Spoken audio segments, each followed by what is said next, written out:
maombi mengi. Unaomba maombi mengi wakati wa shida. Kuna mtu akiwa na shida huyo, saa 12, saa 1, yani 1 hour after 1 hour analia kweli, lakini hiyo haiendelei. Na Yesu nipatie kazi, Yesu nipatie mke, Yesu nipatie watoto, basi atalia. Siku akipata ametulia.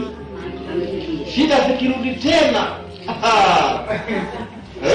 haleluya, haleluya. Mpaka majirani wanashangaa, mtu analia machozi, anatokwa na makamasi. Si mbaya, lakini inafaa iwe ni kitu cha kuendelea. Lakini Yesu hategemei wewe ulie wala ufanye nini. Kuwa tu na imani. Haya mambo ninayowaambia ni mambo madogo sana, lakini wacha nikukumbushe tu kama mtumishi mwenzangu. Hata ukalia, ukatoka makamasi, miguu juu na chini, kama huna utakatifu, hakuna kitu kitatendeka. Nimeona vituko. Yesu ana haja na utakatifu wako. Pigia Yesu makofi.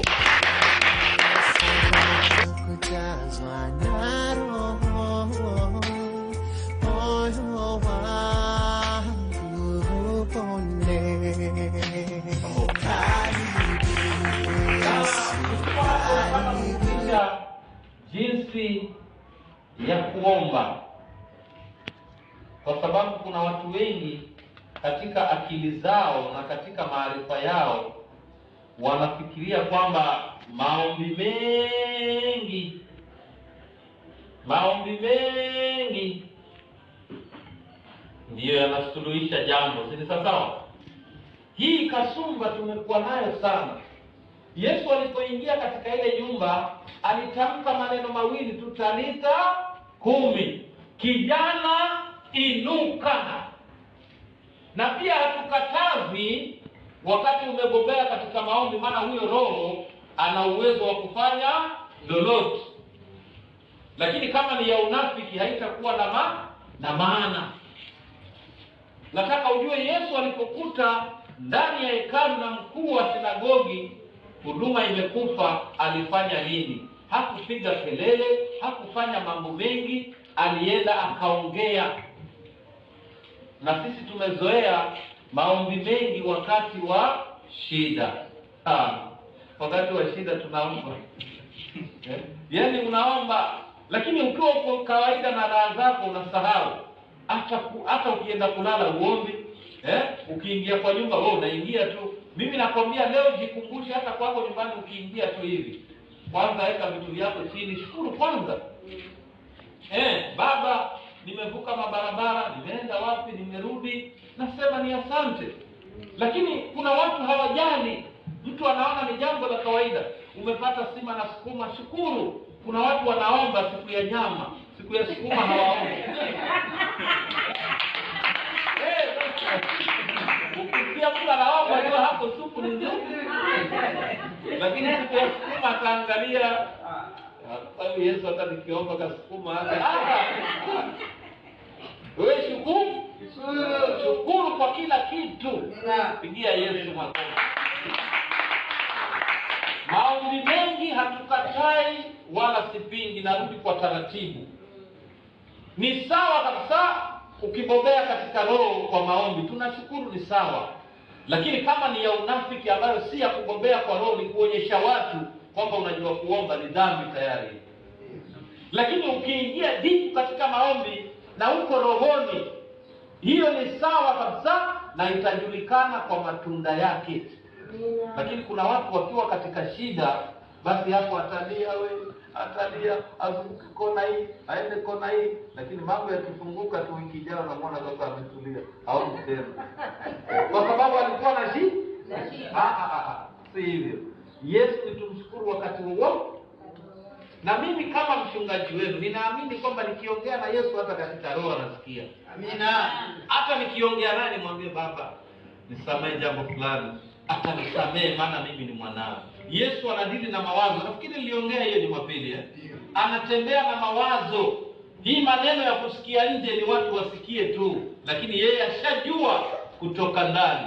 Nataka tuangalie jinsi ambavyo inatupasa sasa tuombe vizuri, bila hila, bila unafiki. Si sawa? Kwa sababu vinginevyo ni vituko. Kuna watu katika asili yao wanapenda kanisa ambayo wakiingia kila mmoja kila mtu mwingine ameanguka huku, mwingine amelala huku. Ni sawa, tukatai, zote ni karama, lakini ndipo tukaambiwa zichunguze. Yohana mtakatifu, hiyo ni waraka wa Yohana 4 kianza 1, zichunguzeni hizo roho. Wacha tuangalie maombi Yesu ana Isaya. Nisomea Isaya 26:15. Kwa sababu tumekuwa na kasumba ya kwamba Isaya 26:15, tumekuwa na kasumba ya kwamba hata mtu akikuita fulani njoo nisaidie maombi, ukisema tu maneno mawili, baba ndugu yetu ni mgonjwa, ninakuomba Yesu umponye na ninashukuru maana umekwishatenda. Amen. Huyo atakuangalia alafu alete muombaji. Ukiondoka analeta mwingine. Amen. Maana maneno ni machache. Anataka ujaze nyumba na maneno. Uongee, ubingilie, uvunje meza. Hayo mtatusamee jamani. Twende. Isaya 26:15. Ameniongeza hilo taifa.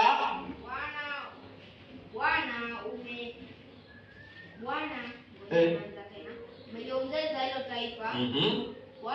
Bwana umeliongeza taifa. Wewe umetukuzwa. Umeipanua mipaka yote ya nchi hii. Twende. Bwana hakika taabu zao waliokwenda kwako. Waliomba maombi mengi. Wakati adhabu yako ilikuwa juu yao. 17.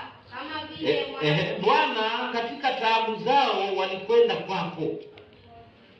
Waliomba maombi mengi wakati adhabu yako ilipokuwa juu yao. Endelea. Kama vile mwanamke mwenye mimba anayekaribia wakati wake wa kuzaa, alivyo na uchungu na kulia kwa sababu ya maumivu yake, ndivyo tulivyokuwa sisi mbele zako, Bwana. Tosha tu. 16 inasema Bwana katika taabu zao walikwenda kwako. Yaani mtu akiwa katika taabu sasa ndio anakwenda kwa Bwana. Kwa Bwana. Ni sawa? Waliomba maombi mengi wakati adhabu yako ilikuwa juu yao. Yaani tayari wako katika shida, tayari wanaadhibiwa, ndio wanaomba maombi mengi. Lakini kama hakuna shida, basi hiyo haina wasiwasi. Kama vile mwanamke mwenye mimba anavyokaribia wakati wake wa kuzaa, alivyo na uchungu na kulia kwa sababu ya maumivu yake, ndivyo tulivyokuwa sisi mbele za yaani wakati unaadhibiwa, unapitia majaribu, hapo unaweza lia kama mwanamke aliye na uchungu wa kuzaa, ukalia kweli, Yesu nisamehe, Yesu nitendee, Yesu nataka hivi, Yesu hivi. Unaomba maombi mengi kwa sababu tayari Yesu ameanza kukuadhibu. Kuna mahali umekosea, sasa unajua hapa nimekosea, wacha niombe maombi mengi. Lakini sasa Yesu hana haja na maneno mengi, anasema tulikuwa hivyo mbele zako. Wewe hivi leo ninakwambia, ukitaka kuongea na Yesu, ongea naye jinsi Roho anavyokuongoza. Wewe utaongozwa vingine, mimi nitaongozwa vingine. Lakini maombi mengi, unaomba maombi mengi wakati wa shida. Kuna mtu akiwa na shida huyo, saa 12, saa 1, yani 1 hour, after 1 hour, analia kweli. Lakini hiyo haiendelei. Na Yesu nipatie kazi, Yesu nipatie mke, Yesu nipatie watoto. Basi atalia. Siku akipata ametulia. Shida zikirudi tena, Haleluya, haleluya, haleluya. Mpaka majirani wanashangaa. Mtu analia machozi, anatokwa na makamasi. Si mbaya, lakini inafaa iwe ni kitu cha kuendelea. Lakini Yesu hategemei wewe ulie wala ufanye nini. Kuwa tu na imani. Haya mambo ninayowaambia ni mambo madogo sana, lakini wacha nikukumbushe tu kama mtumishi mwenzangu, hata ukalia ukatoka makamasi miguu juu na chini, kama huna utakatifu hakuna kitu kitatendeka. Piga kelele. Muhimu ni utakatifu wako.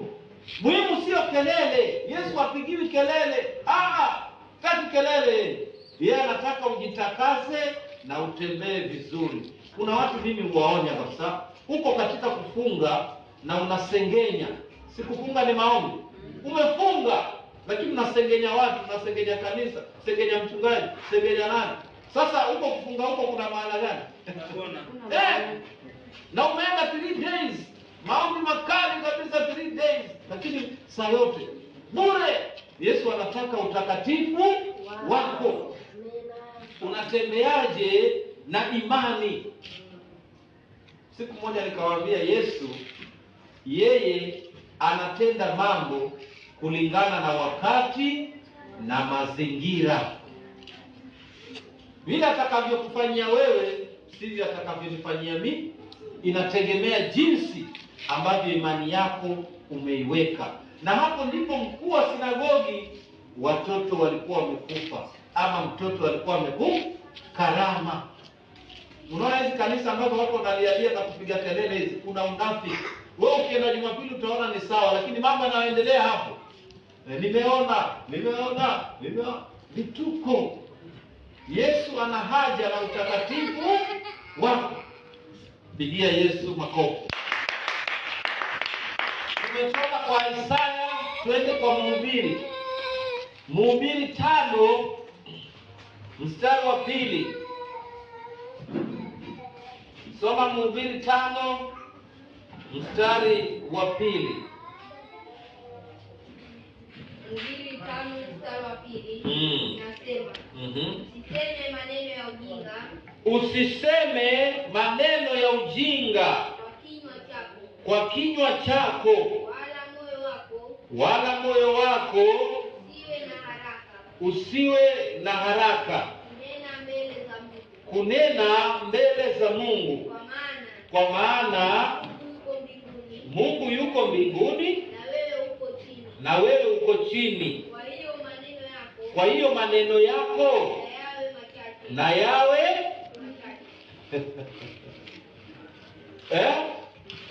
Usiseme maneno ya ujinga kwa kinywa chako, wala moyo wako usiwe na haraka kunena mbele za Mungu. Kwa maana Mungu yuko mbinguni na wewe upo chini. Kwa hiyo maneno yako na yawe machache. Unapoongea na Mungu maneno yako yawe machache. Yeye yuko mbali na wewe uko mbali. Kwa hivyo ukienda kwake usiende na maneno ya ujinga.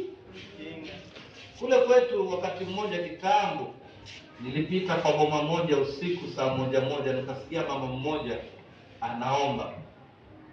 Basi maombi yale yalinishangaza, nikasimama kidogo nikayasikiza.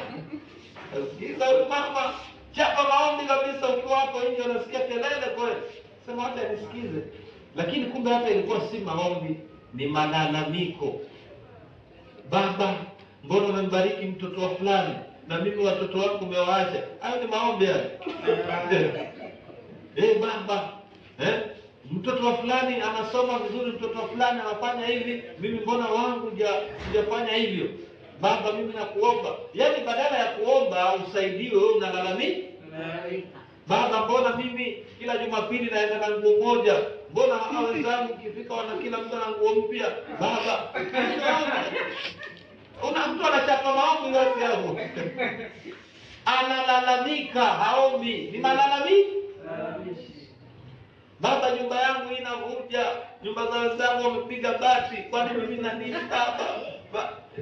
Nani yuko kama yaani hashukuru, yeye analalamika. Baba mbona hivi? Yaani mbona hivi? Watoto wangu hawana kazi, nyumba yangu hivi. Ukienda kwa Yesu nenda na hoja ya, usiwe na maneno mengi ya ujinga. Biblia amesema maneno mengi ya ujinga. Usiende kwa Yesu kujilinganisha kwamba fulani ana hii na mimi nipatie hii. Wewe nenda na hoja yako na kile unachotaka atakupatia.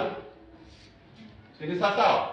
Nenda na hoja yako na kile wewe unataka atakufanyia nini? Atakupatia. Sio ulalamike, mimi najua Yesu wewe unatendea watu, lakini mbona umechelewa? Mimi unitendee, naomba na unaniangalia tu. Yesu yeye anatenda kwa wakati wake. Anatenda kwa wakati wake. Wanadamu tuna tabia ya kujisahau sana. Tunapokuwa katika hali nzuri ya maisha, tunamsahau yeye aliyetuleta hapa duniani. Lakini tukiguswa kidogo na adhabu, tunamrudia Bwana na nguvu zote na vilio vyote na malalamiko yote. Leo uko hapa, mtoto wako asife. Wewe mtoto wako asifanye nini? Asife. Mwambie Yesu amfufue, na wewe mwenyewe umpe chakula. Mpe chakula mtoto, mpe neno mtoto. Kwa sababu tumezoea kuomba maombi mengi wakati wa shida. Ukishikwa na kahoma kidogo basi Yesu unaweza, Yesu Baba, haleluya. Lakini ukipona chapati 3 surwa. Kila siku natafuna hata kufunga ufungu. Kufunga ni sehemu ya kumtukuza Yesu. Umepona basi. Yesu hapendi watu wa kumkejeli. Yesu hapendi watu wa kumkataa. Yesu anapenda watu wa kumkumbatia. Ni sawa? Tukijazwa na Roho, tunajazwa na Roho, tufunguke macho, tufanye kazi za Yesu. Lakini tusiende kwake na mambo ya ujinga, bali tuende kwake kwa maneno machache. Haya, nafikiri hiyo tumetoka. Nafikiri hapo tumetoka. Si sawa? Acha tuangalia andiko lingine hapo. Si sawa? Amina. Hivi sasa si sawa? Kama upendo wa Yesu wanishangaza, hakuna mwingine kufanana nao. Upendo wa Yesu wanishangaza, hakuna mwingine kufanana nao. Soma mtumishi, soma. Mathayo mlango wa 6 mstari wa 7. Inasema. Ndio. Nanyi mkiwa katika kusali, musipayuke kama watu wa mataifa, maana wao hudhani ya kuwa watasikiwa kwa sababu ya maneno yao kuwa mengi. Endelea bwana. Basi msifanane na hao. Maana baba yenu anajua mnayohitaji kabla ninyi hamjamuomba. Andiko linakamilika, alikamiliki hilo. Ninyi mkiwa katika kusali msipayuke. Usiongee mambo yasiyo na taratibu. Kupayuka ni kama vile nimekupa mfano wa huyo mama. Yesu, nyumba yangu inavunja hii, hata bati moja unipi. Yesu, mtoto wa fulani ni mwerevu shuleni, mbona wangu? Yesu, mimi na nguo moja tu, kila Jumapili nikienda wenzangu wanabadilisha, mimi sibadilishi. Hayo ni maneno ya kupayuka, hayana msingi katika maombi yako. Wewe nyenyekea tu, Baba, jinsi unavyopenda nibariki, na nibariki kwa wakati unaopenda wewe. Kwa mtu wa kunyenyekea. Ninyi mnapoenda kusali msipayuke. Na wakati ninapoenda kusali nikipayuka, ndio mtoto anakufa. Kwa sababu nalalamika. Yaani sasa umeingia mtu wa wivu, umekuwa mtu wa tamaa. Baba, mimi hata unifanyie hivi.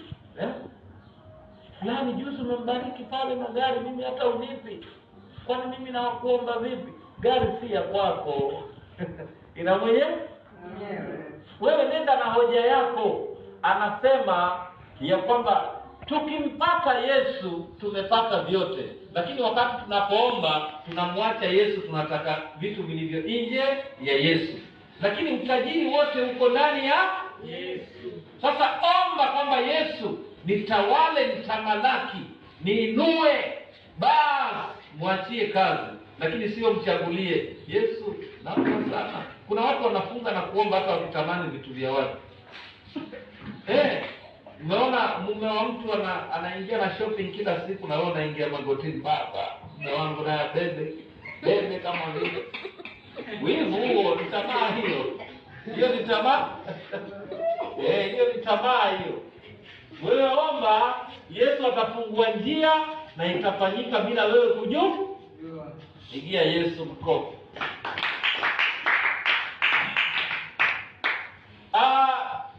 Tukiwa hapo Mathayo 6.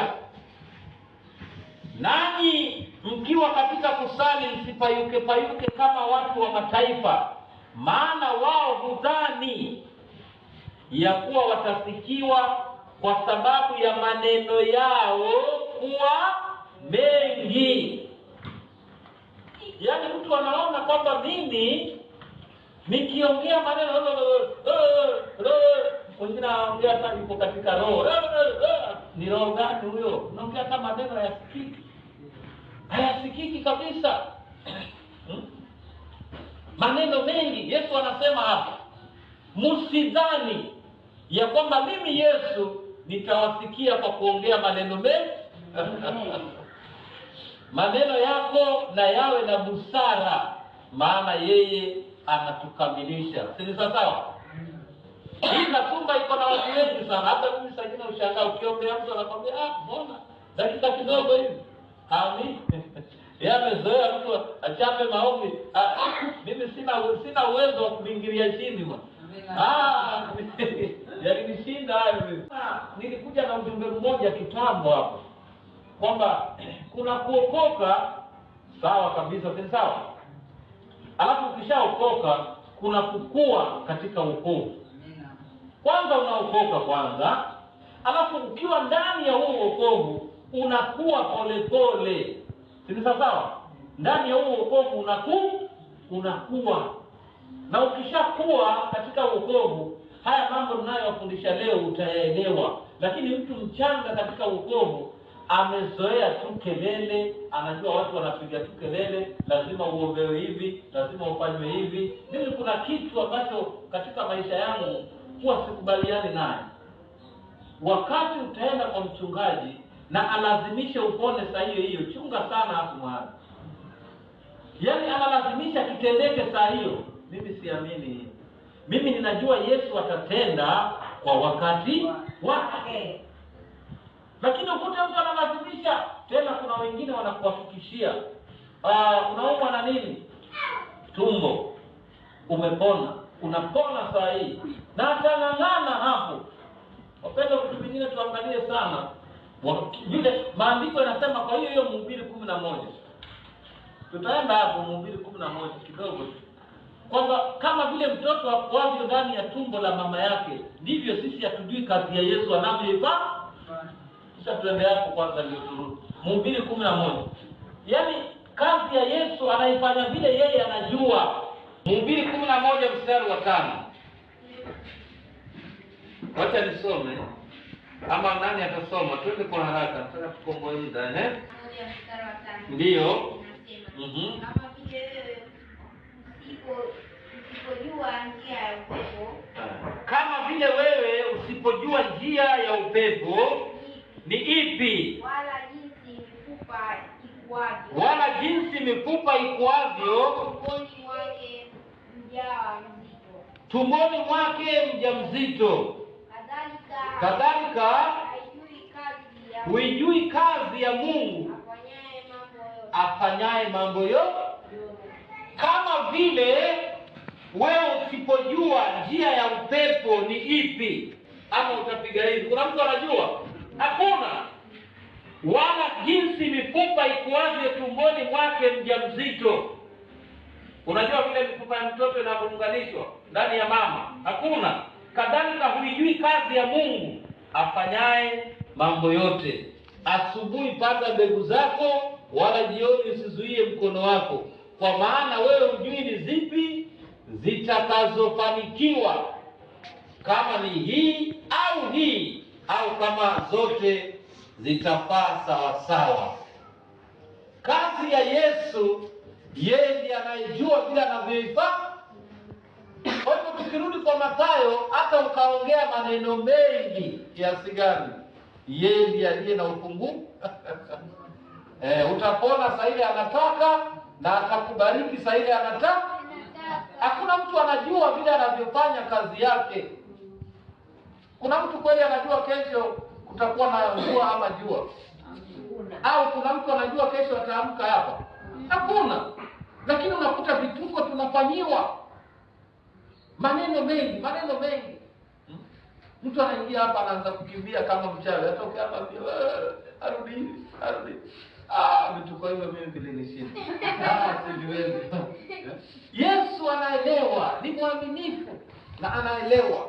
Ukiwa na imani, wacheni niwaambie, kuna watu katika kusanyiko kama hili letu, wao huja wakanyamaza tu hivi, wakaangalia hata kanisa inaendelea, unaona haongei, lakini baadaye ananifuata, mchungaji, nimeona. Na kweli kile ameona wakati ameketi, wewe unaona amelala, kile ameona kweli kiko na maana hapa ndani, kwa sababu hajionyeshi wala hajisi. Paulo anasema kama ni kujisifu, basi ni afadhali nijisifu kwa ajili ya Bwana, lakini sio nijisifu mimi mwenyewe, kwa sababu yale yote ninayotendewa ama ninayoona si ya kwangu, bali ni ya Baba. Yeye ndiye amependa kunionyesha. Lakini utapata mtu ni kiherehere, hii anajua, mwisho anagonganisha vyote, vinaharibika. Yesu anasema hapo katika Mathayo 6, hatujaondoka hapo, nilikuwa naenda kwa mhubiri tu. Mathayo 6 mstari wa 7 tunaendelea. Basi msifanane na hao. Unaona anatutofautisha, na kuna watu anatutofautisha nao. Basi msifanane na hao, maana Baba yenu anajua mnayohitaji kabla ninyi hamjamuomba. Basi ninyi salini hivi, ataacha sala hapo chini.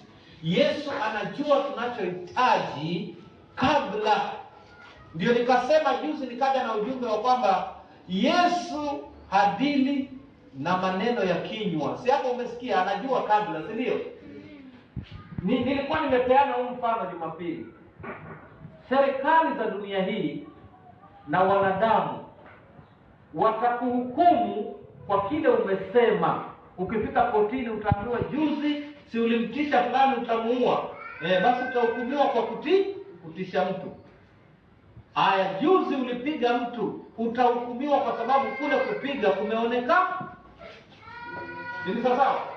Yaani mwanadamu pamoja na serikali ambayo ni wakala wa shetani watakuhukumu kwa kile wameona na kile wamesikia. Lakini Yesu ni zaidi yao, maana Yesu anaona kabla wao hawajaona. Yesu madogo kabla hujatamka, Yesu amejua. Ndio maana anasema yeye anajua kile tunaenda kuomba hata kabla hatujaomba. Sasa hujamwambia mtu lolote na anajua. Huyo ni tofauti bwana.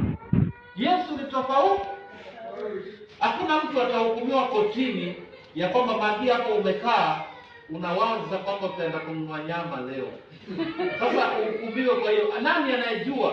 Nani anayejua mawazo ya mwingine hapo? Hakuna. Yesu peke yake. Kwa hivyo Yesu ni zaidi ya wote. Na ndio maana nikawapa mfano huu.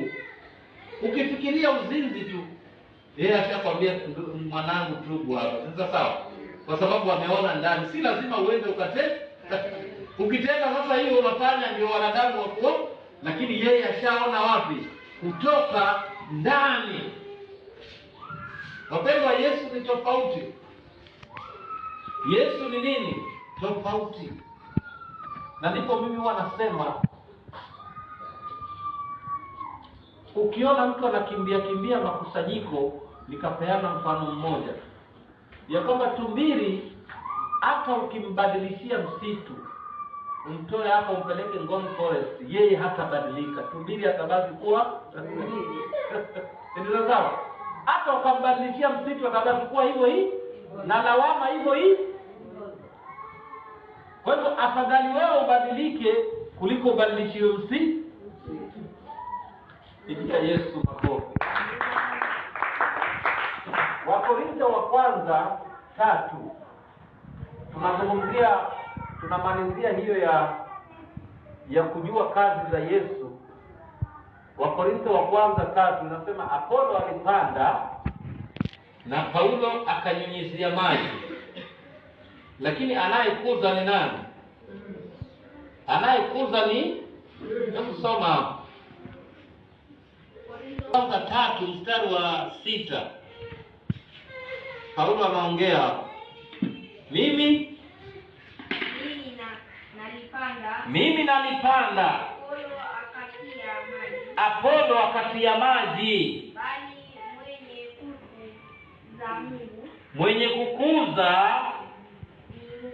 mwenye kukuza hiyo mbegu ni nani? Peke yake. Apolo alipanda, Paulo akanyunyizia maji, lakini hiyo mbegu ilikuzwa na nani? Kwa hivyo anayekuza kila kitu, wewe na mbegu, hiyo mbegu itakuzwa na nani? Yes.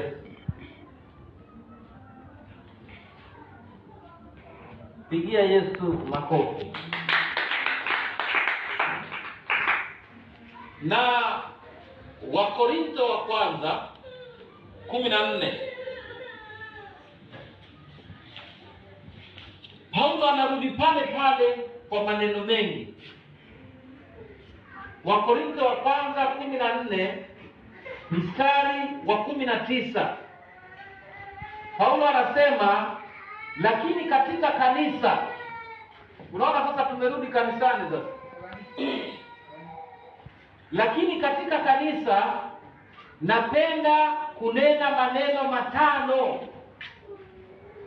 Lakini katika kanisa napenda kunena maneno 5 kwa akili zangu inayoongozwa na Roho, nipate kuwafundisha wengi zaidi ya kunena maneno 10,000 kwa lugha. Hebu soma hapo tena msomaji. Paulo anasema anapenda kunena maneno maneno machache tu 5 katika kusanyiko, kuliko kunena maneno 10,000.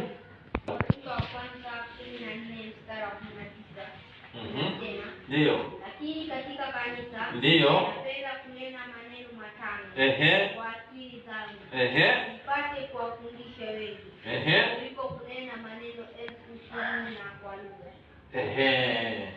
Sasa hapo yanakuja yale maneno lugha kuanzia asubuhi mpaka saa 4. Lakini Paulo anasema promosha lugha yako, lakini mimi Paulo nitanena 5 tu. Basi hiyo kanisa imepona, si sawa? Lakini hata ukanena kwa lugha maneno mengi kiasi gani, haina faida kwa kanisa. Lakini yeye akanena 5 tu kwa akili yake inaongozwa na Roho, na watu wamefanya nini? Wamepona. Hatukatai hata kunena kwa lugha, lakini angalia sana, maana kila kitu na wakati wake na uzuri wake. Pigia Yesu makofi. Utanena mengi kweli, lakini hayana faida. Lakini utanena machache ya kujenga na kuinua kusanyiko. Yesu anaweza, wapendwa. Tumeanza kwa Marko 5:35. Usisahau ya kwamba karama zinakufa vipi. Sasa nataka nikueleze kitu unielewe. Ukitaka kujua watoto wetu na karama zetu zinakufa vipi, ni yale mambo tunatenda sisi wenyewe. Ukiwa katika kanisa, ukiwa katika kusanyiko, umbika roho ya kujenga watu moyo. Mama Rebeka alikuwa na ujumbe jana mzuri sana. Usikae kwa kusanyiko kwa kuvunja watu moyo. Wewe uko ndani ya kusanyiko ili watu waondoke kwa jina lako. Ni mshahara gani utalipwa? Yesu anasema kila mtu atalipwa ujira wake kwa kazi aliyofanya. Alafu Luka 17:3 ama 1-3 inasema ole wake. Na sijui kama watu wanasoma haya maandiko wakiyachukulia vipi, kwa sababu ukisoma andiko ni ulitendee kazi. Ole wake yeye atakaye wavunja moyo wa hawa walio wadogo. Afadhali afungwe jiwe la kusagia akatupwe wapi? Baharini. Mtu anakuja hapa amepigwa huko nje, pengine alikuwa mhudumu katika kanisa fulani, amepigwa huko, mtoto amekufa. Amekuja hapa, Yesu yuko hapa, anataka kumwamsha mtoto wake, wewe unambandika tena mzigo. Huyu mtu kweli ataponea kweli? Hawa wadogo wanapotea. Na wacha nikwambie, wakati injili na watumishi wa Yesu wanaporudi nyuma kwa ajili yako, mimi wanaona hiyo ni ole wako kweli. Umrejeshe mtu nyuma akae nyumbani. Alafu sasa unakuta kuna tabia zingine ambazo ni hatari sana. Mtu anampigia mwenzake simu, mimi leo siendi kwa ibada. Ibada tu saa yote, Jumatano, Alhamisi, Ijumaa. Mimi basi leo siendi. Mimi nakaa leo siendi. Sasa yeye ashapiga kule kwa mwenzake, mimi siendi. Mwenzake naye anavunjika moyo, anasema sasa kama fulani haendi na mimi siendi. Amemvunja moyo tayari, ndio. Lakini huyu aliyepiga simu kwa yule mwenzake anapiga kwa mchungaji, na homa. Ametengeza na mimi. Mchungaji, mimi basi sitakuja, sisikii vizuri. Alafu ukija hapa Jumapili unampata hata anahudumu. Kwa sababu amepiga simu. Sasa wewe umevunjika moyo. Angalia vile watu, shetani ni hatari. Ndio sawa? Shetani ni hatari? Amekuvunja moyo, umekaa nyumbani, lakini yeye ametengeza na miogo.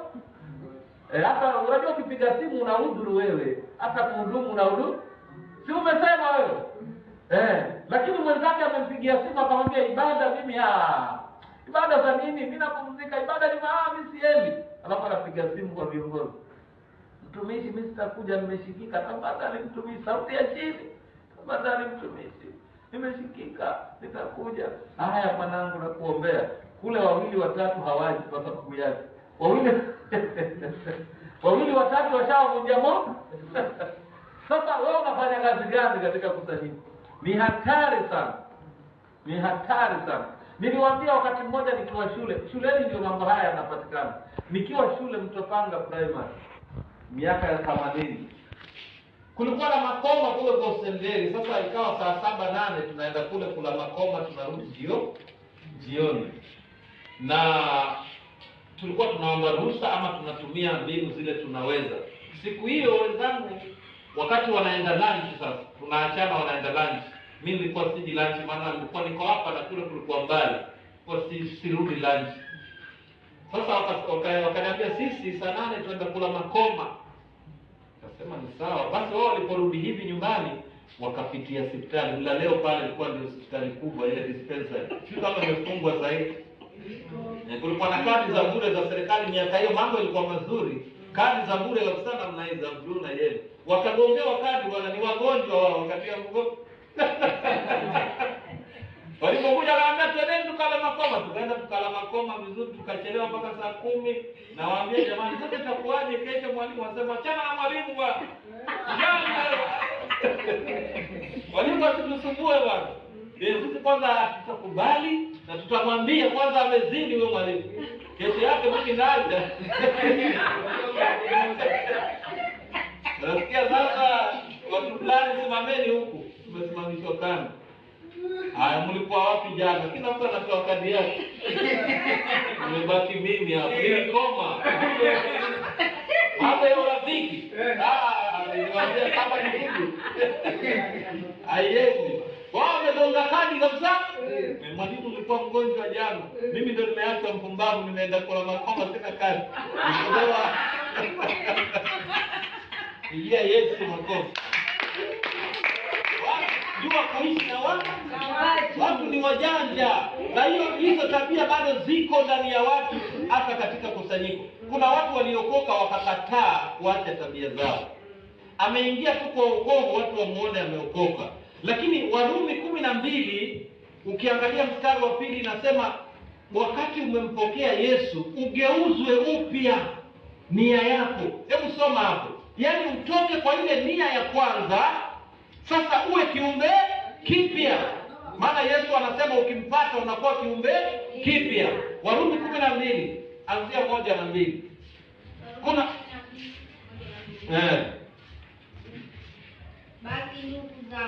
basi ndugu zangu na wasii kwa huruma zake Mungu itoeni miili yenu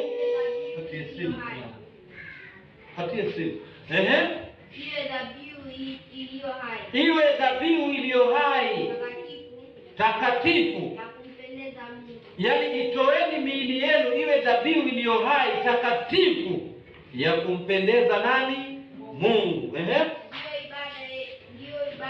Ndiyo ibada yenu iwe yenye maana. Ukitaka ibada yako iwe na maana ni ujitoe kuwa dhabihu. Si sawa? Mstari wa 2. Wala msifuatishe kanuni za dunia hii, bali mgeuzwe kwa kufanywa upya nia zenu, mpate kujua hakika mapenzi ya Mungu. Yaani unapookoka ni ugeuzwe nia. Nikifundisha wamama wakati mmoja nikawaambia wamama, wakati hujaokoka kuna matamshi ulikuwa unatamka ama hata wazee. Hayo matamshi sasa yabadilika. Unageuzwa ni nia.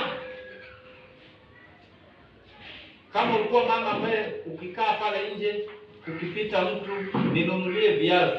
Sasa hiyo si maisha. Akununulie viazi kama nani? Kama unataka viazi. Mwambie Yesu, mwambie mwanadamu, mwanaume ninunulie viazi, mwanamke ninunulie kama nani? Geuzwa nia yako, una haja na viazi tena. Wewe unafunga, unaomba viazi vya kazi gani? Ninunulie viazi. Hatari hiyo, bado unajiweka katika hatari. Kuna maneno lazima uachane na unageuzwa. Yaani kadri unavyoomba Yesu anakugeuza. Yesu anakugeuza pole pole. Mke wangu anajua huyu. Kuna wakati nilikuwa ndo nimeokoka. Mama mmoja kanipata pale dukani. Ninunulie soda. Ama ukilia mama fulani atajua, mtaja mke wangu. Nikasema haya ni majaribu. Sina hata peni. Pigia Yesu makofi. Ninunulie soda tena nakutajia huyo mke wako. Mama fulani hatajua. Wewe ni maana nani anataka ajue ama asijue? Wewe unataka soda. Hiyo asijue. Kama ni soda kuna ubaya gani? Ni sawa. Lakini mbona unaongeza ni kwamba lakini mama fulani asijue? Hiyo si soda hiyo. Hiyo ni matatizo hiyo. Hiyo ni matatizo hiyo. Pigia Yesu makofi. Tugeuzwe upya nia zetu. Na nikawaambia kusaidia mtu si vibaya. Kusaidia mtu si vibaya. Na hata mimi nishasaidia wengi. Lakini kuna wale ambao si lazima uwasaidie hata kama umeokoka. Ni kama unanielewa. Kusaidia watu si vibaya. Lakini kuna wale ambao si lazima uwasaidie hata kama umeokoka. Mimi hupenda kugusia mambo ya hekima kidogo. Acha tuingie kwa mambo ya hekima kidogo. Tuko hapo. Si sawa? Amina. Kwa sababu gani? Unaweza kuingia kwa hoteli ukafika nikamkuta Samson anakula. Si sawa? Ameitisha labda karanga, kideri, anatafuna kweli kweli. Sasa mimi ni mchungaji, anajua mimi ni mchungaji. Sasa nimeingia pale mchungaji, nikifika tu, mchungaji umefika, basi utalipa mpaka hii. Kwani ulikuja kula ufuo na nini? Kwa nini wewe umeitika na ile kupata hapo? Bravo. Mimi nimekupata hapo. Ulikuwa unakula, utalipa na nini? Utachonga viazi bwana. Mchungaji nimekuona, sasa utalipa. Hiyo kangoja. Hata kama ni Yesu anisamehe ndugu yangu.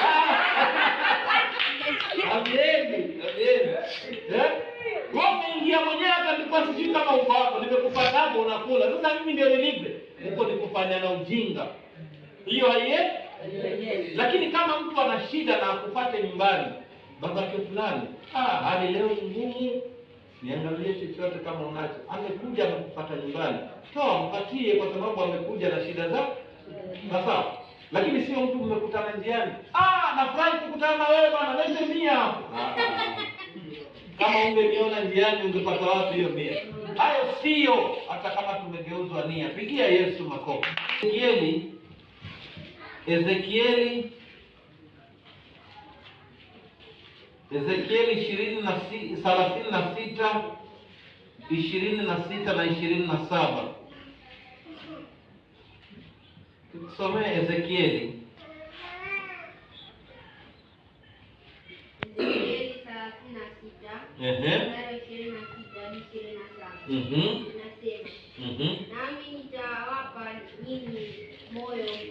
Nami nitawapa nyinyi moyo mpya. Nami nitatia roho mpya ndani yenu. Nami nitatoa moyo wa jiwe uliomo ndani ya mwili wenu. Nami nitawapa moyo wa nyama. Nami nitatia roho yangu ndani yenu na kuwaendesha katika sheria zangu, nami mtazishika hukumu zangu na kuzitenda. Pigia Yesu makofi. Nami nitawapa ninyi moyo mpya. Anapokukomboa, anapokushika Yesu, unapokubaliana na Yesu, anakupa moyo mpya, unageuzwa nia. Hata kama ulikuwa katili namna gani, hata kama ulikuwa mchoyo namna gani, hata kama ulikuwa na wivu namna gani, yeye sasa anakupa moyo mpya. Watu walikuwa na roho ngumu bwana. Kabla watu hawajaokoka, kuna watu walikuwa na roho ngumu. Mtu hawezi kusamehe, kazi ni kulipiza tu. Lakini unapookoka sasa, unakubali kuachilia. Unasema wacha ipite kwa sababu ya Yesu. Si sawa? Amina. Hiyo story nimewapa ya kula hotelini. Kuna mtu alikuwa ni maskini, ana 200. Si sawa? Yaani tunamuita maskini, ana 200. Si sawa? Na kuna mwingine ni maskini, lakini ule umaskini wake haujali, ni maskini jeuri. Yaani ni mtu ambaye anaamini kwamba kinawezekana, japo sitawaweka katika watu waliookoka, lakini ni story tunataka nikupe kidogo. Siku moja huyu maskini ambaye hana kitu kabisa, hohehahe. Kuna mwingine ni maskini lakini anayo 200, hakosi 300, hakosi 400, huyo yuko sawa. Lakini umaskini hohehahe ambaye anamtumainia Yesu katika umaskini wake, naweza sema hivyo, akaondoka kwenda safari. Alipokuwa safarini, akafika njiani, akaona panya. Akasema huyu panya anaweza kunisaidia huko mbele. Nimetembea, nina njaa, huyu panya anaweza kunisaidia huko mbele. Akamchapa kichwa, akamtia kwenye mkoba. Akatembea sasa kwenye msitu anaenda. Alipofika kule ambako anaenda, bado ni safari, lakini akafika katika kijiji kimoja. ambacho kina watu na kina mahoteli na kina vyumba vya kula na nini na nini. Yeye akaamua, huyu ni maskini ambaye ni hohehahe, hana kitu, hana hata nduru mfukoni, hana, ametembea sasa, amechoka. Akaingia kwa hoteli moja, akasema liwalo na liwe, mimi wacha niingie hapa kwa hiyo hoteli nile kwanza ndio niendelee na safari yangu. Akaingia ndani ya hoteli, na kama vile huwa nawafundisha kitu kinaitwa ujasiri, confidence. Unakuwa na ujasiri. Akaingia yeye, akaitisha pilau, hana kitu, na akaitisha pilau ya nyama kabisa. Akapiga pilau, hana hata peni moja, piga pilau kabisa.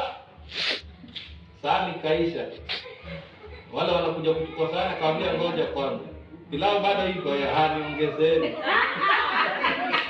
Kaongezwa tena, piga pilau kabisa. Alafu akasema sasa mnipe sura, nimekula sahani moja. Akaongezewa tena, akala akashiba. Sasa ile sura alipokuwa nakula ile sura, na stori zangu saa ingine ni kali. Turudi kwa maandiko nini turudi kwa maandiko. Sasa basi huyu jamaa alipokula ile sahani ya mwisho ile, sasa ile sura inaelekea kuisha, naweza kusema ni roho ama ni hekima, akakumbuka anapanya kwenye bali. Akasema sasa kweli Yesu amenikumbusha, wacha nifanye kitu. Akatoa yule panya kwa siri, alafu akamuingiza pale kwenye pilau ile ya mwisho mwisho. Akakoroga akamwita yule mhudumu, njoo hapa bwana, njoo. Yinyo kubabu sana. Yaani nanipa chakula na panya. Akamwambia jamaa usiongee, kuna makastoma wengi atakani dukani. Jamaa akaitwa kule kando. Usiongee. Utatumkuzia makastoma, usiongee hiyo. Akaitwa kule nje kule ofisini. Akasema mimi sikubali bwana. Mimi kupenda kula pilau na inafanya. Mimi sikubali kabisa, hii mambo lazima tuchukulie serious. Wale wakamtembeleza, wakampa 1000. Wewe nenda utatuharibia kazi. Sasa akaenda safari yake mpaka mwisho, akamaliza siku zake zile alikuwa anamaliza huko, alafu akarudi kwao. Sasa aliporudi kwao, akakutana na ile maskini jeuri ambaye ni rafiki yake. Akamweleza ile story, mimi juzi nilikuwa nasafiri, lakini njiani nikaongozwa nifanye hivi, nikafanya. Basi nikaingia kwa hoteli moja, nikachukua panya mimi nikamweka, na nikafaulu. Yule mwenzake akafikiria, akasema na mimi nitavifanya. Na yeye naye akafunga safari, akaenda vile vile. Alipofika njiani akakuta panya, akampiga, akambeba vile vile, akaenda mpaka kwa ule mji, akaingia hoteli. Sasa akaitisha pilau, akapewa pilau vizuri, akapiga. Anakumbuka yule mwenzake alimwambia alikula sahani 2.5, yeye naye akajua hapa vipi napiga hii ya kwanza niitishie vipi. Akapiga ile ya kwanza ikaisha, akamuita mhudumu, njoo niongezee pilau, ambao vyakula vyote vimeisha. Leo tulikuwa tuna vyakula vingi vimeisha. Akamuuliza yule mhudumu, sasa huyu panya niweke wapi? Sasa huyu panya nimweke wapi? Sikia Yesu wako. Twende kwa maandiko sasa. Huyo jamaa ni tuangu huyo. Kumbe ni njama ya kuja na mapanya hapa. Huyo hakutosha.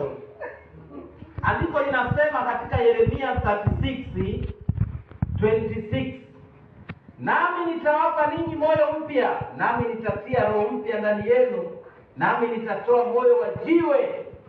Kuna watu ni wagumu, hata kusamehe hawawezi. Unaona kama huyu maskini jeuri huyu, ana 200, ana pesa, anapata. Si angeenda kanunua pilau wakala. Lakini ana moyo wa ugumu ndani yake, ndio maana nimewapa huo mfano. Kuna watu ni wagumu. Mimi nimekuwa na, hata mke wangu anamjua, kuna rafiki yangu tumeanza naye primary, tukaenda naye secondary mpaka tukamaliza shule. Lakini nakumbuka maisha tukiwa primary, ananunua viazi vya shilingi 10, nikimuomba anatemea mate tu, alafu ananiambia chukua tu. Ashatemea mate yake hapo. Karibu sasa. Anajua utakula. Roho ngumu, hawezi hata kusaidia mwingine. Lakini unapookoka, hiyo roho inaondoka. Unapewa sasa moyo wa nyama, moyo wa jiwe unaondoka. Wacha niwaambie wapendwa, hata kusamehe mke wako, unakusamehe mume wako kwa makosa, sio kwa uweza wako. Mpaka iwe Yesu amekuweka moyo wa nyama, roho ya kubondeka.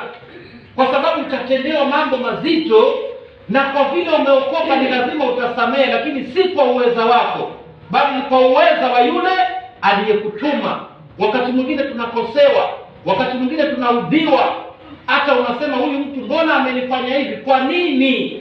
Lakini kwa vile ndani yako hakuna moyo wa jiwe, una wepesi wa kusema ni ndugu yangu, wacha nimsamehe.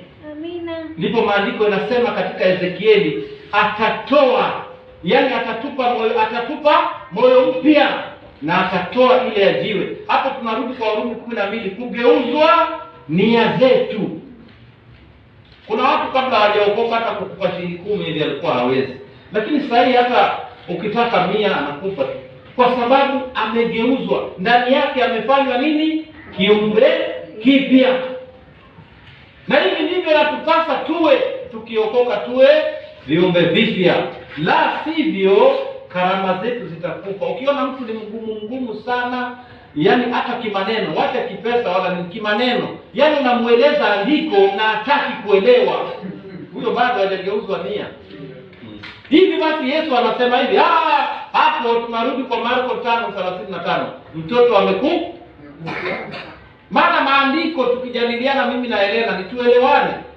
Lakini kama yeye ana moyo mgumu, hawezi kubali, nikimwambia hivi hataki, nikimwambia hivi hataki, bado hajageuzwa nia yake. Lakini ukigeuzwa nia, utakuwa na wepesi wa kusamehe, wepesi wa kukaa na wenzako, maana kazi yako ni kunyenyekea na kufanya nini? Na kutii. Tuko kwa maombi pia, msisahau. Twende kwa kitabu cha Mambo ya Nyakati. Mambo ya Nyakati 7 anzia 13 mpaka 14. Hii ibada hii ya Thursday ni ibada ya mafundisho. Mimi wanafundisha vitu vyote na ninajua Yesu atakubariki. Si sawa? Ni ibada hii tumeiweka kama semina yetu. Tunafundishana. Mambo ya Nyakati wangapi? Wacha nikwambie. Mambo ya Nyakati wa 2. Tuangalie hayo mambo nimekufundisha leo, kutii na kunyenyekea wakati umebadilishwa, umekuwa kiumbe kipya. Na hata nyinyi wasichana kama kina Magina, vijana ambao mko hapa, wakati utaolewa ama utaoa, usirudi tena kwa mambo yale ulikuwa unafanya ukiwa kijana. Si sawa? Hata namba za simu, ninawafunza vijana, hata namba za simu za mwanaume yeyote au msichana yote isiwe kwa simu yako, ila yule wa imani ambaye mnatendea katika imani. Nafikiri mnanielewa. Umegeuzwa upya nia. Wamama, kuna wamama wengine hata huenda pengine bado wako katika makusanyiko na wana namba za maboyfriend wao wa miaka kama 60, miaka kama sana wanazo. Hapa ni uongo ile, na watu wameficha tu, sivyo? Wengine halo.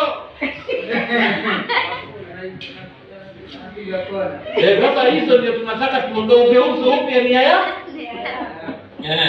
Halo ya nini? Na uko na halo ndani ya nyumba. Halo tena ya nini? Ni sawa? Nikikoroga sasa huko. Hujageuzwa nini? Nia. Geuzwa nia, utembee katika njia iliyo sawa. Mambo ya Nyakati hamjapata jamani? 13 mpaka 16. Mambo ya Nyakati wa 2 mstari wa 7, 13 hadi 16. Nikizifunga mbingu isiwepo mvua, tena nikiamuru zige kula nchi, au nikiwatuma au nikiwatuma watu wangu tauni. 14. Ikiwa watu wangu walioitwa kwa jina langu watajinyenyekesha na kuomba na kunitafuta uso na kuziacha njia zao mbaya, basi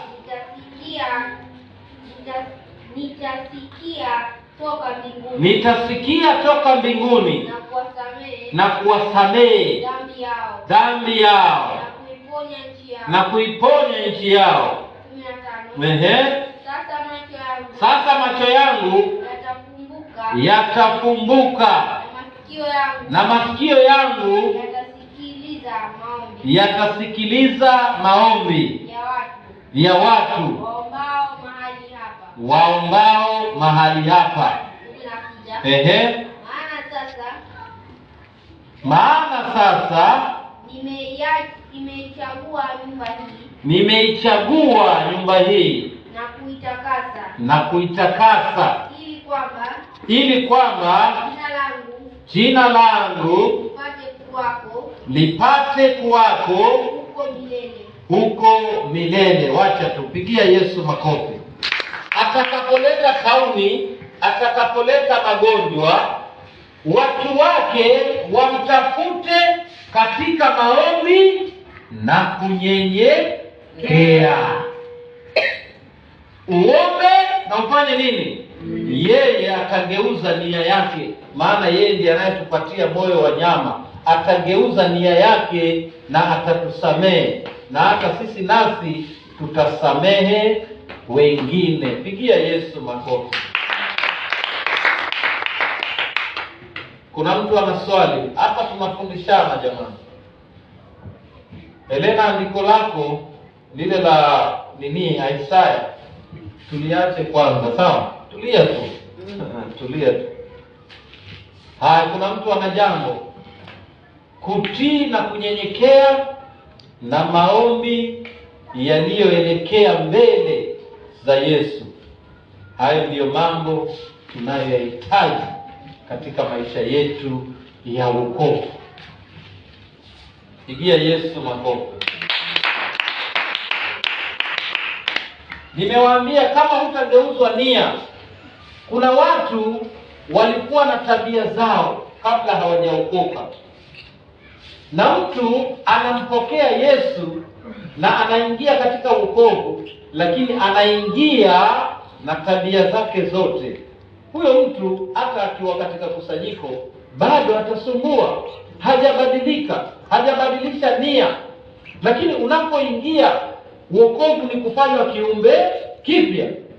Kwa hivyo kama kulikuwa na takataka, kama kulikuwa na mambo mengine yote ambayo ulikuwa nayo, sasa Yesu atakutolea na atakupa moyo usiokuwa wa jiwe, naye atakuweka katika njia zilizo sawa.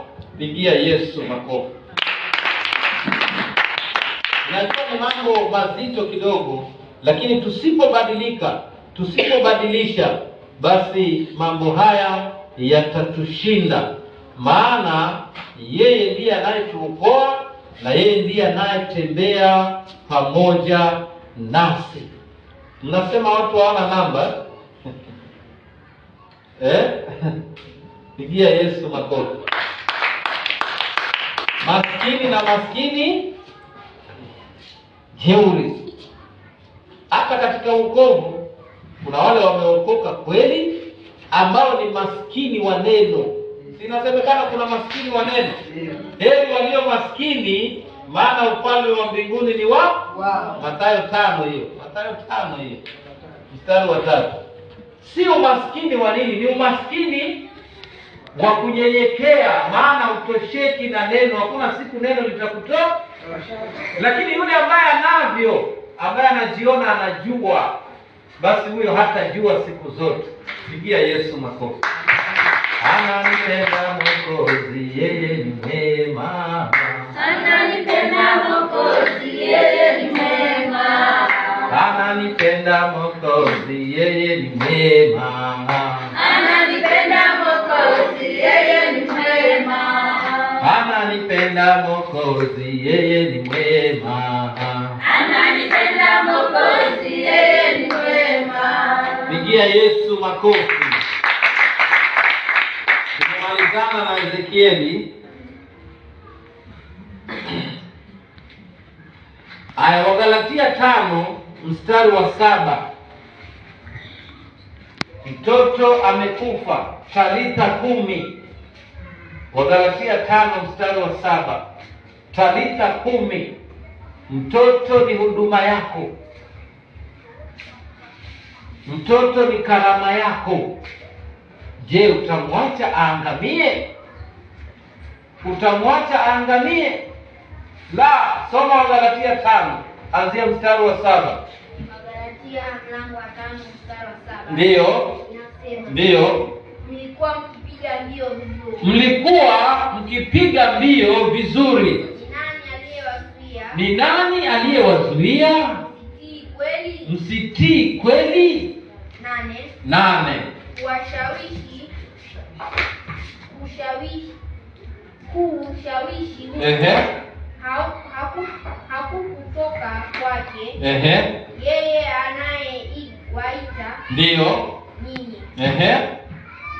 Chachu kidogo huchachua donge zima. Chachu kidogo huchachua donge zima. Nina matumaini kwenu. Mlikuwa mkipiga mbio vizuri. Je, ni nani aliyeua karama zenu?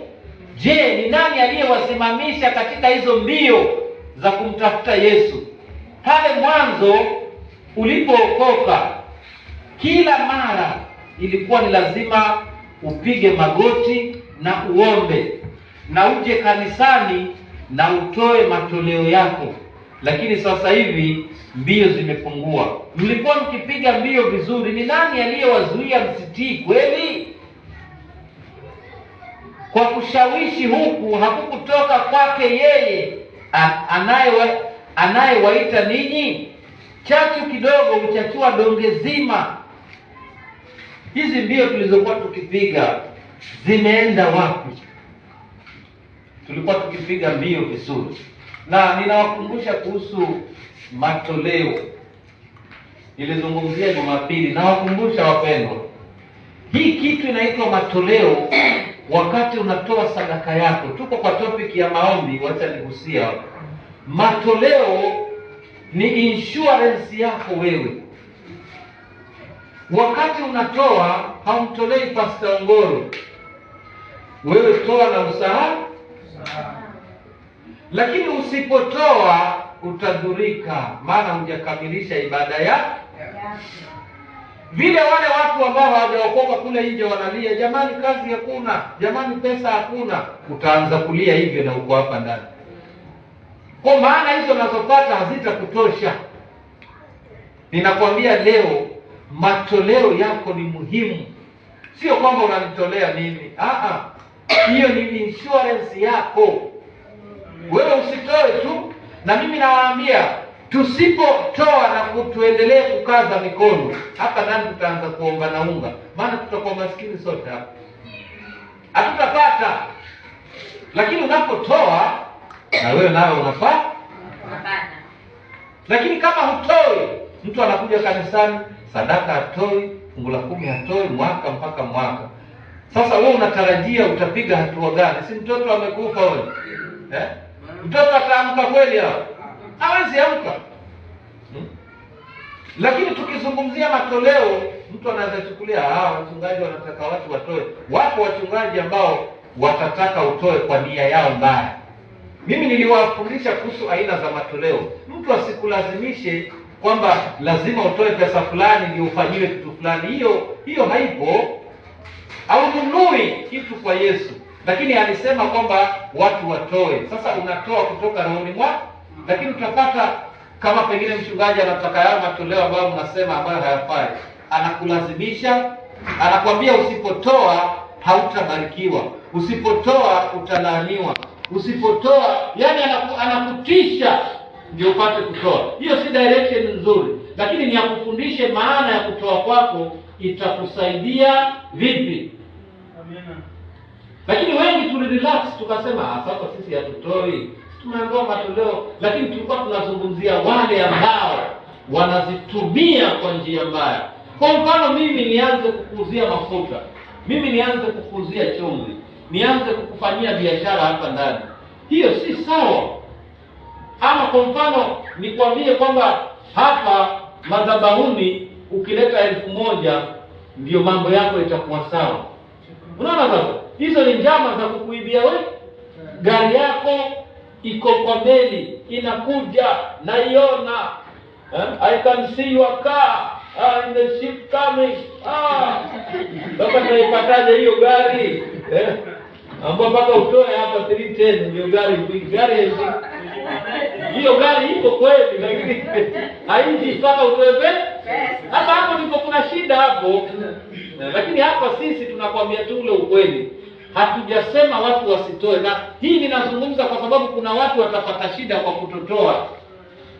Wewe utaona sisi basi kanisani kwetu matoleo si lazima. Acha nikwambie, Malaki hajasema vibaya. Anasema ya kwamba nijaribuni kwa hii ili muone. Haikuondolewa. Hiyo ni Malaki 3, si sawa? 3:10 ukishuka, si ndio? Alafu ukija kwa Agano Jipya katika kile kitabu cha Wakorintho wa pili nafikiri 9:6 inasema apandaye haba atavuna haba. Juzi nikawa na kwa mfano, mtumishi mmoja akasimama akasema, nilikuwa na kwa mfano nikisema niliposafiri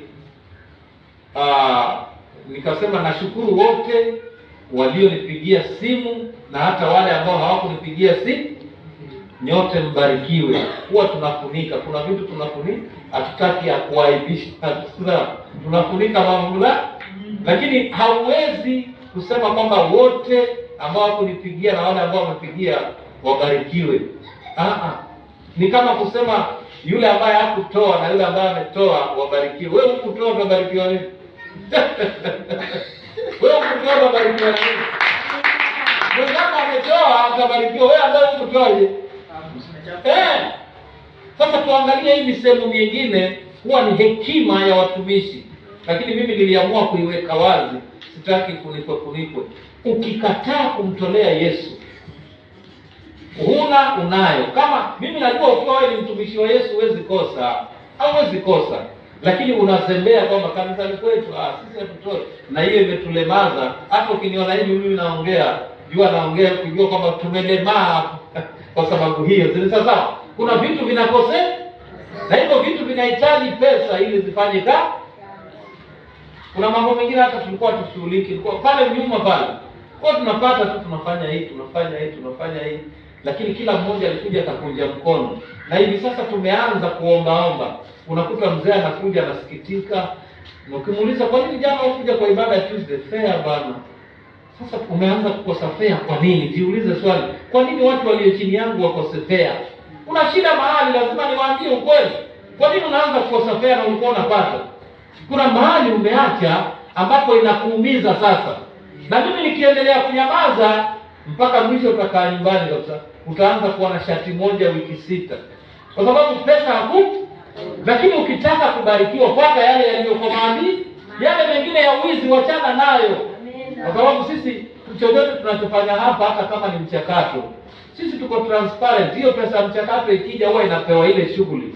Kama ni wazee wanaoshirika na vyombo, nendeni mkafanye. Kama ni kitu kinatakana kufanyike, hizo pesa hata hazikai, zinaingia na kupewa wahusika. Zinaingia tu na kuingia kwa kazi. Na mimi wasitaki pesa ikae, kwa sababu ikikaa nitamtia kwenye dhambi yule ambaye nimempa akae nazo. Kwa hivyo zinaingia na kuondoka. Na nikawafundisha siku moja ya kwamba wakati umetoa sadaka yako, mwisho wako ni pale umetolea.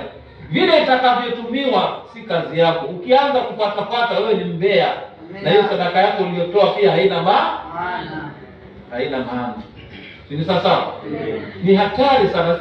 Nikawaambia siku moja Pastor Ng'ang'a alipokuwa Mombasa pale railway, sadaka inaua, matoleo haya yanaua kama hutoi, ama kama unazitumia vibaya, ama kama una mkono nazo. nataka niwafundishe tu muelewe. Ng'ang'a wakati huo kulikuwa na vile vidude vya maasha, vile vya kuingiza pesa hivi. Unaingiza, wacha hizi vikapu, kuna vile vidude vya kuingiza. Zilikuwa zimeganywa maasha wengi sana. Sasa Ng'ang'a akaomba kwa kubariki sadaka. Alafu yeye mwenyewe Ng'ang'a akatoa 1,000 akaanza kwa kuweka 1,000. Ilikuwa ibada ya mchana nafikiri. Na watu walikuwa wanajaa, akaweka 1,000. Ndio noti za 1,000 zimeingia. Basi maasha wakazunguka na vile vitu wakazunguka. Wanaingia mpaka huko ndani huko maana watu ni wengi. Alafu baadaye wakaleta vile vikapu. Sasa zilipoingizwa ofisini kuhesabiwa, wacha nikwambie, hakuna noti ya 1,000 iliyokuwa pale ndani. Si ametoa pesa yake mwenyewe akiweka. Zikirejeshwa vile vikapu, noti ya 1,000 hakuna hata moja. Ninajua huyo Asha alikuwa na mkono wa kuchukua hizi pesa, lakini siku hiyo hakujua kwamba hakuna mtu atatoa 1,000. Sasa yeye alidhani ya kwamba nikichukua hii 1,000 basi kuna mwingine atakuwa ametoa 1,000 na mwingine. Sasa hakuna mtu atajua, lakini hiyo siku hakuna mtu mwingine alitoa 1,000. Ndio Ng'ang'a akasimama akasema, jamani, jamaa kuna shida mahali ni maisha. Akasema kwamba nimeweka mimi 1,000 na sikuiona. Sadaka inaua mpaka upewe na mhusika, na pia mpaka uruhusiwe na mhusika. Sijui kama mnanielewa. Wale maasha wa Ng'ang'a walikuja wakapotea tu hivyo kwa sababu walikuwa na tabia ya mkono. Nawaambia hivi sasa, hata mimi kishaombea zile sadaka. Nilimwambia huyu mke wangu pamoja na watoto, nikawaambia hizi mnaona hizi pesa msichukue. Hizi pesa hata mkipewa na kikapu mwenda nazo ndani, ziache hivyo hizi msizini, kwa sababu ukigusa unakufa. Ukigusa unafanya nini? Unakufa. Sadaka mpaka mimi pengine nizihesabu, niziombee, alafu nimwambie mke wangu chukua hii 1,000. Hiyo yuko huru. Niziombee mimi, nizifungue nimpatie mtu, tumia. Lakini kabla mimi sijakupa uibe ama utumie njia ambayo sio, unakufa. Mtoto huyo anakufa. Si mtoto nimewaambia. Tunataka sababu za kuua hawa watoto. Watoto wanafanya nini? Wanakufa. Na wakati mmoja wa nyuma nilipokuwa Rwanda, kuna rafiki yangu kule, mchungaji Yusuf. Alikuja kwangu akaniambia, mtumishi, mimi kila mara naika mtu mweka hazina na anashughulika, ni secretary wangu anashughulika, lakini kwa muda ananitoroka tu. Tunajiana ananihepa na ameacha kanisa hilo. Nikamuuliza, huwa unamruhusu wewe kubeba pesa ama kuchukua pesa? Yeye ndo anabeba kila kitu. Naambia umemuua. Wewe ndo unaua jamaa. Kumbe wewe ndo unaua jamaa. Hizi vitu yule mtumishi, tuseme kwa mfano JR tuko naye hapo. Nianze kumpa mkoba wa pesa akaweke kwake nyumbani. Hii nawafundisha tu kwa hekima, si tunafundisha sana hekima. Niseme JR sasa, sadaka zikiisha beba, peleka kwako nyumbani kwa hesabu, alafu baadaye tutaona vile tutafanya. Huyu JR miezi 3 tutakosana. Huyu. Na hatakuwa coordinator, atakuwa huko nje na mimi ndio nimemuua. Sasa pesa kama ile nakaa nayo mimi, ile ni ya makuhani, ndio wanapeana ruhusa itumike. Wengi wamekufa katika huduma namna hiyo. Unakuta watu ni marafiki, dakika kidogo wamekosana kwa sababu JR nimempa pesa za sadaka ambazo si kiwango chake, akaweka kwake nyumbani, wakakosa unga na materesia wakaichukua 200 bwana. Kwisha. Wamekufa kwisha. Lakini tutadumu kwa sababu ninaelewa, nikimpa nampa kile ambacho Roho amenishuhudia na nishaombea, chukua hii mtumishi, tumia. Lakini nimpe mkoba atakosa. Mtumishi yote anayeweka pesa katika kanisa, kama anakaa nazo kwake, kuna wakati atatumia bila kusema, na ndio anakufa. Ndio mtoto anakufa hivyo, kwa sababu mchungaji ndiye anapewa hiyo. Toka zamani hata mkiangalia sadaka za kuchinja, sadaka zilikuwa zinapewa nani? Makuhani. Lakini wengi hawajui kama watumishi wanaua watu walio chini yao. Unakuta watumishi wanakosana kwa ajili ya kutoelewa mambo. Si sawa? Mna bahati mmepata hiyo. Sijui kama ni saa ngapi, lakini mama pastor, hebu njoo tuweke kwa maombi hapo. Njoo tuombe.